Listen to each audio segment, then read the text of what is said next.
Now, I'm sharing the latest chapter of Steve Jobs.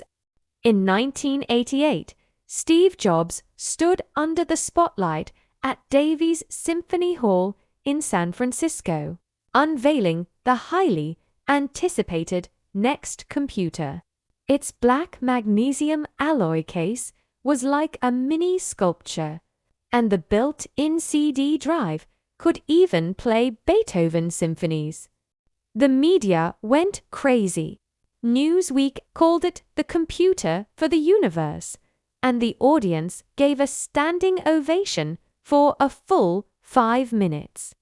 But reality soon poured cold water on it. When this educational wonder, priced at $6,500, equivalent to $16,000 today, hit the market, college professors clutched their chests looking at the bill. You could buy 3 used cars with this money. Even more embarrassing, it was incompatible with all mainstream software. Printing a document was like a mystery. Jobs' reality distortion field failed on a large scale for the first time. Reporters started to burst the bubble. The Associated Press quipped, "Next is like an island with no life raft." Sun Microsystems swooped in and snatched all the college orders. Next had an annual revenue of $28 million. Sun raked in $2.5 billion during the same period. Even IBM broke the contract and pulled out of the investment. This forced Jobs to do something against his principles. License the beloved Next Step operating system to those rigid hardware manufacturers he despised. The most ironic moment? When the titanium alloy robots in the factory that once fascinated him were sold for scrap. Jobs quietly kept one and placed it at the Pixar reception, like commemorating a fallen soldier. But the most unexpected turn in the darkness came from his old foe, Jean-Louis Gacy. This French executive, once ousted from Apple by Jobs, suddenly wrote in the Wall Street Journal, praising Next. Yes, it failed, but look at the aesthetics, the obsession. A few days later, Gacy's doorbell rang. Jobs showed up in person, carrying 2 bottles of red wine. "Thanks for telling the truth," he grinned.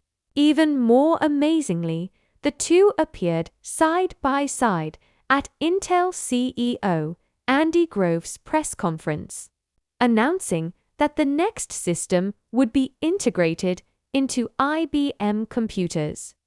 Gacy recalled, "Paul Jobs, Steve's father, sat next to me. His eyes were red, watching his son speak. At that moment, the loser was more moving than the winner." By 1995, the Next factory closed down completely. Jobs uttered a bitter quote in Wired magazine. "The desktop computer has entered a dark age. Microsoft won, but it won like a clumsy thief."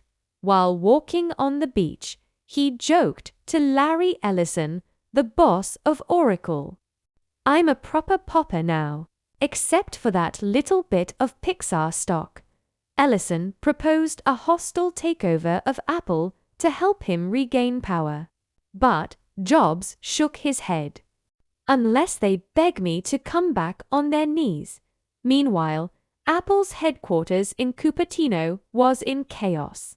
New CEO Gil Amelio was horrified to find that the Copeland system, which they had spent 4 years developing, was just a pile of useless code.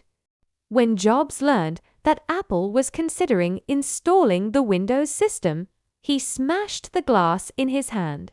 "Those idiots want to put a mustache on the Mona Lisa." When Apple was desperately seeking an operating system with $1 billion in hand. The ghost they had abandoned for 11 years was smiling, raising the only weapon forged by failure. Back then, the CEO of Apple was Gil Amelio, and he was going crazy over the Copeland system. This project had been in development for 4 years, burning through $500 million. And what was the result?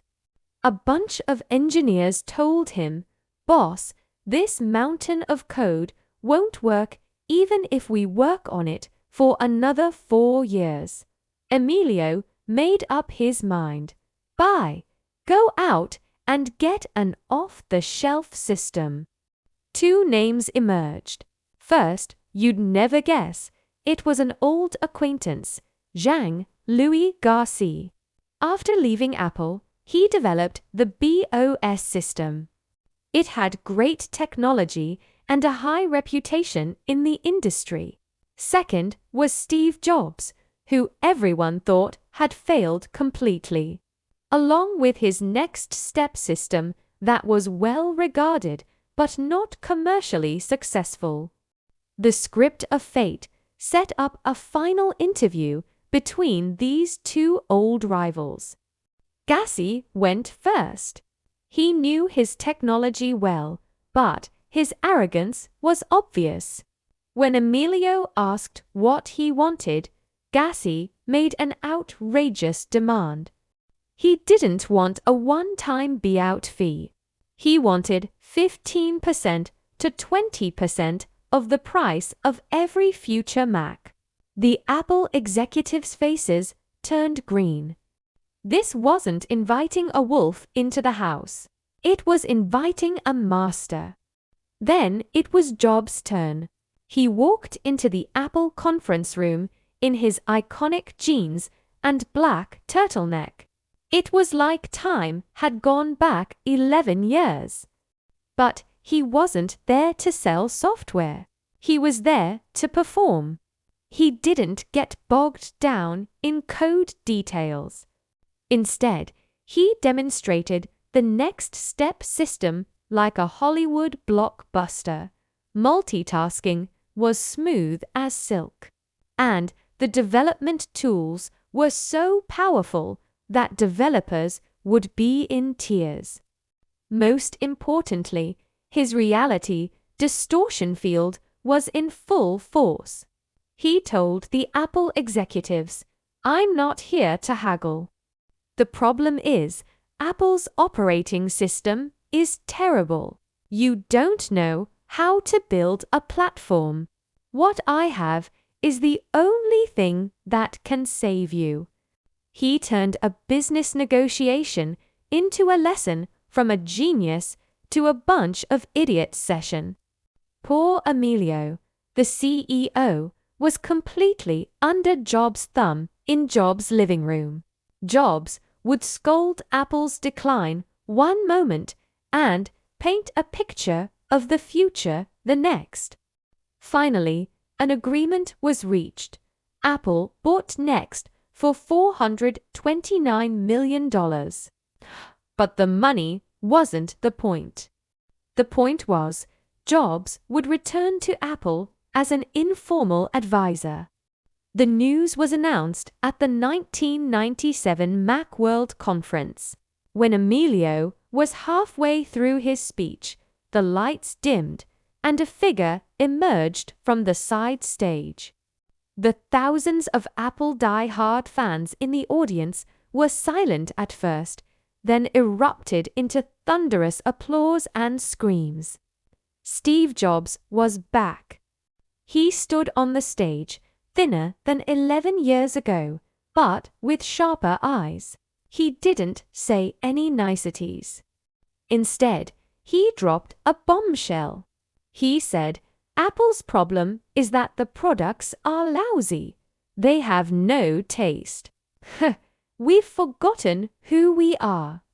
Down below, Amelio might have been feeling proud of bringing back the Oracle, but he didn't know that what he bought wasn't just an operating system. It was a Terminator. Jobs, the king, who had been exiled for 11 years, finally stepped back into the kingdom he created as an advisor. He wasn't there to assist anyone. He was there to restore his rule. The real storm was just beginning. When the king returned, the first thing he did was clean up the court. As soon as Steve Jobs returned to Apple, his first move wasn't coding. Instead, he went on a patrol. Every day, he'd stroll around the campus, barge into meeting rooms, listen in, ask questions, and then unleash a no-holds-barred rant. He found the whole company bloated, the product line as messy as a ball of yarn, and the engineers and designers lost their way. What really got under his skin was that complacent and mediocre board of directors. His conclusion? To save Apple, there had to be a palace coup. He found an ally in Ed Woolard, also a member of Apple's board. The two hit it off right away. One weekend, Woolard called CEO Gil Amelio and coldly told him, "Gil, your tenure is over." Just like that, Amelio, the nice guy who brought Jobs back, became the first sacrifice. The board asked Jobs to take over as CEO, but he surprisingly declined. He said, "I'll just be the interim CEO." He gave himself a new title, ICEO, where the I stands for interim. It was a statement, and it gave him total freedom. He said, "I can leave any time, so you'd better listen to me." He also announced he'd work for just $1 a year. It wasn't about the money. It was about absolute control. Once he got the power, Jobs' first target was the product line. He gathered all the product managers in a room, drew a simple 2x2 grid on the whiteboard. The horizontal axis was consumer and professional, and the vertical was desktop and portable. He said, "Our future lies in these 4 products, in these 4 boxes. The rest, cut them all." Just like that, 70% of the projects, including the Newton PDA, vanished overnight. Thousands of employees were laid off, and there were cries of despair inside Apple. But Jobs showed no mercy. He said, "This isn't personal. It's to save the company." His second move was to reignite the company's soul. He found that Apple had lost its advertising mojo, only bragging about how fast the processors were. He called up ad agencies he'd worked with before, like TBY, Chiat, Day, and said, "I'm going to launch an unprecedented brand campaign. It'll tell the world what Apple stands for." Then, the classic ad, "Think Different," was born. There wasn't a single computer in the ad, just a series of black and white images of Einstein, Bob Dylan, Martin Luther King, Picasso, those so-called crazy and different people. Jobs wrote and recorded the first version of the voice-over. It said, "Here's to the crazy ones. They're non-conformists. They're rebels. They think differently, and they move humanity forward." This ad was a declaration to the world. Apple was back, the Apple of innovators, dreamers, and rebels. But just when everyone was excited about Apple's spiritual revival, at the 1997 Boston Macworld Conference, Jobs did something that made the fans go wild. He put Bill Gates' video image on the big screen and announced that Apple would make peace and cooperate with its arch-rival, Microsoft. Microsoft would invest $150 million in Apple and promised to keep developing Office for Mac. The die-hard fans in the audience were furious. They booed Gates on the screen as if Jobs had betrayed the cause. But Jobs stood calmly on stage and told them, "We have to let go of the idea that if Apple wins, Microsoft must lose. To keep Apple alive and healthy, we have to ditch this combative mindset." That's when people realized that this returning Jobs wasn't the 20-something hothead anymore. He was still crazy, but his craziness now had a cold-blooded determination to save a sinking ship. With internal problems solved, external threats neutralized, and the company's soul restored, Jobs could finally turn his attention to filling those 4 boxes he'd drawn. In the next chapter, a mysterious product with a jelly-like colorful shell, set to revolutionize the computer industry, was taking shape in his mind.